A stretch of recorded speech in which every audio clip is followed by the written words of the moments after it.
কোন এক ষড়যন্ত্রের কারণে আমাদের এই সংখ্যাটা আমরা এখনো স্কুলে যেতে পারিনি। তাই আমরা মাননীয় মুখ্যমন্ত্রীর কাছে 2022 সাল থেকে একটা গভীর ষড়যন্ত্র রচনা করছেন এবং আজকে যিনি বিজেপির এমপি, যিনি বিচারপতির পদ রেখে কলঙ্কিত করেছেন অভিজিৎ গাঙ্গুলি এবং বিকাশ রঞ্জন ভট্টাচার্য, এদের যুগলবন্দিতেই আমাদের এই ষড়যন্ত্র রচনা হয়েছে আমাদের।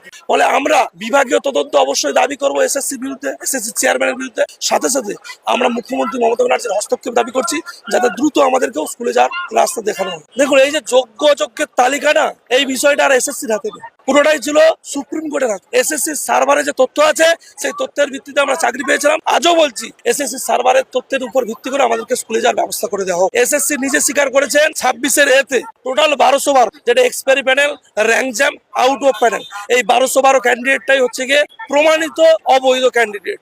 এর বাইরে কোন রকম দুর্নীতি হয়েছে বলে সুপ্রিম কোর্টের চোখে ধরা পড়েনি। আমার জাস্টিস আমি কিভাবে পাবো? আমি কোনো কোর্ট কিচ্ছু বুঝি না। আমি শুধু বুঝি আমাদের মাননীয় মুখ্যমন্ত্রী নিশ্চয়ই আমার প্রতি তার বিচার করবেন এবং স্কুল সার্ভিস কমিশনের চেয়ারম্যানও করবেন। তাদের দুজনের প্রতি আমার পূর্ণ আশ্বাস আছে। সুপ্রিম কোর্টের 3 তারিখের ভার্ডিক্টে 26,000-এর চাকরিচ্যুত হয়েছে, আমরা প্রত্যেকেই চাকরি হার। কিন্তু দেখলাম 17 তারিখের মডিফিকেশনে রাজ্য সরকার বা পর্ষদের দাবি ছিল যে রাজ্যের শিক্ষা ব্যবস্থাকে চালু করার জন্য 17,206 জন শিক্ষক বা শিক্ষিকাদেরকে স্কুলে যাওয়ার ব্যবস্থা করা 30 ডিসেম্বর পর্যন্ত। সেই 17,206-এর মধ্যে আমরা, এবং সেই মিসলেনিয়াস অ্যাপ্লিকেশনটা সুপ্রিম কোর্ট দিলেন, অনুমতি দিলেন, এবং রাজ্যের মুখ্যমন্ত্রী বা রাজ্যের শিক্ষামন্ত্রী ব্রাত্য বসু মহোদয় প্রেস কনফারেন্স করে বললেন 17,206 জন প্রত্যেক শিক্ষককে 31 ডিসেম্বর পর্যন্ত আমরা স্কুল যাব। কোন এক ষড়যন্ত্রের কারণে আমাদের এই সংখ্যাটা আমরা এখনো স্কুলে যেতে পারিনি। তাই আমরা মাননীয় মুখ্যমন্ত্রীর কাছে এসেছি। আমরা 5 দিন ধরে এসএসসি চেয়ারম্যান অফিসের সামনে আমরা ধর্ণা করছি, ওনার কোনো সাক্ষাৎ পাইনি। যেহেতু মাননীয় মুখ্যমন্ত্রী আমাদের কথা বলেছেন, ওনার দাবি মতো সবাইকে স্কুলে যাওয়ার কথা বলেছেন, কেন আমরা যেতে পারলাম না? তাই ওনার কাছে আমরা আবেদন জানাতে এসেছি, আমাদের দিকটা উনি পূরণ করুন, আমাদের দাবি পূরণ করুন, আমাদেরকে স্কুলে যাওয়ার ব্যবস্থা করি। ডিআই অফিস থেকে মেলেতে যেটা পাঠিয়েছে পুরোটাই অনৈতিক ভাবে। কারণ আপনারা যদি দেখে থাকেন, কোনো ডিআই অফিসিয়াল কোনো সিগনেচার, কোনো স্ট্যাম্প, কোনো কিছুই না, একটা মন গড়া তথ্য দিয়েছে। সুতরাং এই যে ভিতরে গভীর ষড়যন্ত্র চালাচ্ছেন চেয়ারম্যান সহ এসএসসি যারা আধিকারিক আছে, তাদের বিরুদ্ধে আমরা বিভাগীয় তদন্ত চাইছি। এটাও আমাদের অন্যতম দাবি মুখ্যমন্ত্রী মমতা ব্যানার্জির কাছে। 2022 সাল থেকে একটা গভীর ষড়যন্ত্র রচনা করছেন এবং আজকে যিনি বিজেপির এমপি, যিনি বিচারপতির পদ রেখে কলঙ্কিত করেছেন অভিজিৎ গাঙ্গুলি এবং বিকাশ রঞ্জন ভট্টাচার্য, এদের যুগলবন্দিতেই আমাদের এই ষড়যন্ত্র রচনা হয়েছে আমাদের। ফলে আমরা বিভাগীয় তদন্ত অবশ্যই দাবি করবো এসএসসির বিরুদ্ধে, এসএসসি চেয়ারম্যানের বিরুদ্ধে। সাথে সাথে আমরা মুখ্যমন্ত্রী মমতা ব্যানার্জির হস্তক্ষেপ দাবি করছি, যাতে দ্রুত আমাদেরকেও স্কুলে যাওয়ার রাস্তা দেখানো হয়। দেখুন, এই যে যোগ্য অযোগ্যের তালিকা না, এই বিষয়টা আর এসএসসির হাতে নেই, পুরোটাই ছিল সুপ্রিম কোর্টের হাতে। সুপ্রিম কোর্ট ব্যর্থ হয়েছেন এইটার উপরে বিতর্কীকরণ করতে। কারণ সিবিআই দিয়ে যে তথ্য, সেই তথ্যটা সুপ্রিম কোর্টের কাছে কোনো অথেন্টিকেশনই প্রমাণ হয় না, একটা অসত্য তথ্য। ফলে এই অসত্য তথ্যের উপর ভিত্তি করে সুপ্রিম কোর্ট বলেই দিয়েছেন কোন রকমের পৃথকীকরণ করা যায়। আমরা এসএসসি সার্ভারে যে তথ্য আছে, সেই তথ্যের ভিত্তিতে আমরা চাকরি পেয়েছিলাম। আজও বলছি, এসএসসি সার্ভারের তথ্যের উপর ভিত্তি করে আমাদেরকে স্কুলে যাওয়ার ব্যবস্থা করে দেওয়া হোক। এসএসসি নিজে স্বীকার করেছেন 26-এর এতে টোটাল 1200 বার, যেটা expiry panel, rank jam, out of panel, এই 1212 ক্যান্ডিডেটটাই হচ্ছে গিয়ে প্রমাণিত অবৈধ ক্যান্ডিডেট। এর বাইরে কোন রকম দুর্নীতি হয়েছে বলে সুপ্রিম কোর্টের চোখে ধরা পড়েনি। কিন্তু যেহেতু প্রসেসটাকে একটা প্রশ্নচিহ্নের মধ্যে ফেলেছেন, তাই সুপ্রিম কোর্ট বলেছে যে টোটাল প্রসেসটা পিওরিটি অ্যান্ড স্যাংটিটি রক্ষা করতে ব্যর্থ হয়েছে, বিশুদ্ধতা এবং পবিত্রতা, যার জন্য গোটা প্যানেলটাকে বাতিল করেছে। আমার জাস্টিস আমি কিভাবে পাবো? আমি কোনো কোর্ট কিচ্ছু বুঝি না। আমি শুধু বুঝি আমাদের মাননীয় মুখ্যমন্ত্রী নিশ্চয়ই আমার প্রতি তার বিচার করবেন এবং স্কুল সার্ভিস কমিশনের চেয়ারম্যানও করবেন। তাদের দুজনের প্রতি আমার পূর্ণ আশ্বাস আছে।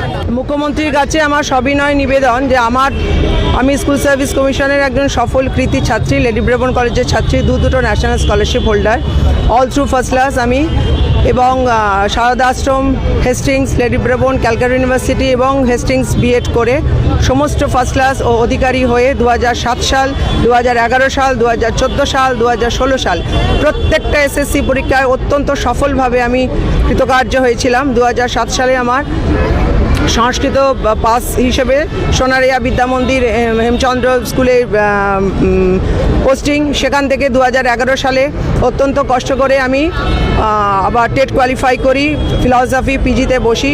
সেখান থেকে আমার বাড়ি থেকে 200 কিলোমিটার দূরে আমাকে পোস্টিং দেওয়া হয়। আমার সন্দেহ হয়েছিল, কারণ পরীক্ষা দিয়ে এসে বলেছিলাম আমি যদি ফার্স্ট, সেকেন্ড, থার্ডের মধ্যে না হই আমি খাতা চ্যালেঞ্জ করব। আমি আরটিআই করে খাতা চ্যালেঞ্জ করে দেখলাম যে আমার সঠিক প্রশ্নে সঠিক উত্তরে আনসার দেওয়া হয়নি। তো স্কুল সার্ভিস কমিশন অফিসে যখন আমি কান্নায় ভেঙে পড়ি, আমার তখন ইউটেরাসের সাংঘাতিক প্রবলেম, ডাক্তার বলেছে আপনি অত দূর যেতে পারবেন না। আমি তখন বলেছিলাম কি করবো স্যার? উনি বললেন আমাদের কিছু করার নেই, আপনি মেধাবী ছাত্রী আবার পরীক্ষায় বসুন। তো আবার পরীক্ষায় বসে 2016 সালে এই চক্রান্তের শিকার হয়েছে। আমার বিনীত আবেদন, আমরা যারা ইন সার্ভিস টিচার আছি তারা নিশ্চয়ই এই দুর্নীতির শিকার হবে না, তারা নিশ্চয়ই কোনো টাকা দিয়ে বা ব্ল্যাঙ্ক মেম্বারশিপ জমা দেবে না। এর প্রতিকার মাননীয় মুখ্যমন্ত্রীকে করতেই হবে। কিসের জন্য স্কুল সার্ভিস কমিশনে চেয়ারম্যান দেখা করবেন না? কিসের জন্য? কেন? কিসের ভয়ে? আমার আর মাত্র 6 বছর সার্ভিস আছে, আমার সার্ভিসের সুরক্ষা ওনাকে করে দিতেই হবে। এবং আমি অত্যন্ত আশাবাদী আমাদের মাননীয় মুখ্যমন্ত্রী আমাদের প্রতি সহায় আছেন এবং আমাদের ইন সার্ভিস এবং যাদের প্রতি জাস্টিস ঠিকঠাক মতো হয়নি নিশ্চয়ই উনি সুবিচার করবেন। এবং আমার এসএসসির খাতা, আমি এসএসসির খাতা স্কুল সার্ভিস কমিশনকে দেখাবো এবং চেয়ারম্যানকে বলবো। আমি কোনো কোর্টের রায়ের উপরে যেতে পারি না, কেননা সে ল সম্পর্কে জ্ঞান আমার নেই। আমি শুধু মনে করি আমার উপর ইনজাস্টিস করা হয়েছে, কাজে আমারটা যেন মানে অত্যন্ত বিবেচনার সঙ্গে মুখ্যমন্ত্রী, চেয়ারম্যান, ডিআই অফিস সবাই বিবেচনা করেন এবং পূর্ণ সম্মান দিয়ে যেন আমাকে স্কুলে ফেরত দেন, এটুকুই আমার নিবেদন। আমি তো মুখ্যমন্ত্রীকেই আজকে জানাতে এসেছিলাম, আমি জানি না যে আমাকে এই জানাতে যাচ্ছি এখানে এইভাবে আসতে হবে। তা মুখ্যমন্ত্রী মাননীয়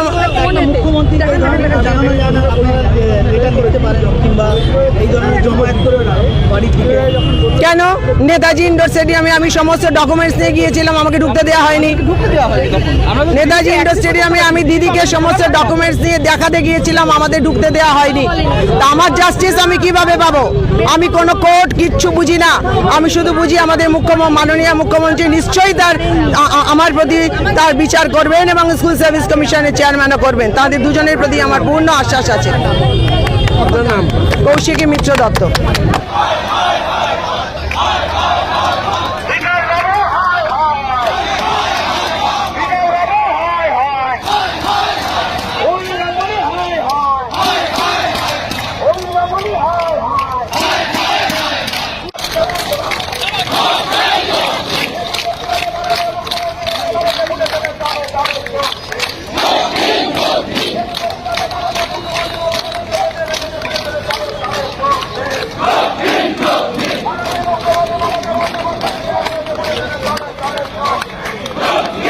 ওনারা পূর্ণ সহযোগিতা করবেন, আমরা ওনাদেরকে সহযোগিতা করব।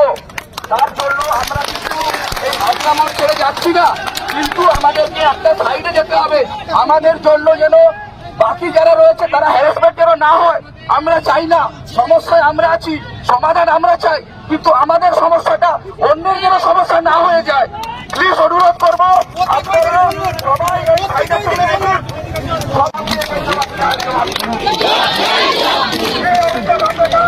মাননীয় মুখ্যমন্ত্রী আমাদের অভিযান গ্রহণ করুন।